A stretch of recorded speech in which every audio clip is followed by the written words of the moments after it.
ताजा तरीन वीडियोस के लिए हमारा चैनल सब्सक्राइब कर बेल आइकन पर प्रेस कीजिए ताकि आपको मिले हर अपडेट सबसे पहले। पंजाब असेंबली चौधरी निसार अली खान हलफ उठाने के लिए एक बार फिर पंजाब असेंबली पहुंच गए। इसी की तफसील जानेंगे डॉन न्यूज के नुमाइंदे अदनान शेख से। अदनान शेख बताएगा कैसा इस्तकबाल किया गया है उनका असेंबली पहुंचने पर।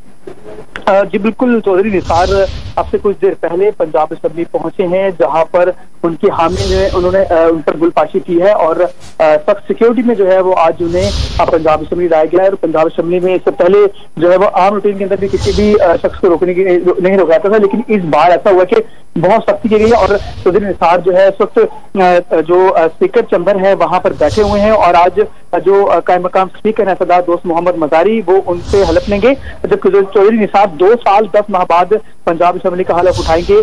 जबकि उनके परवेज इलाही जो है इस वक्त कायम मकाम गवर्नर है तो वो इस वक्त नहीं आ सकते, तो हम कायम मकाम जो स्पीकर है वो उनका हलफ लेंगे।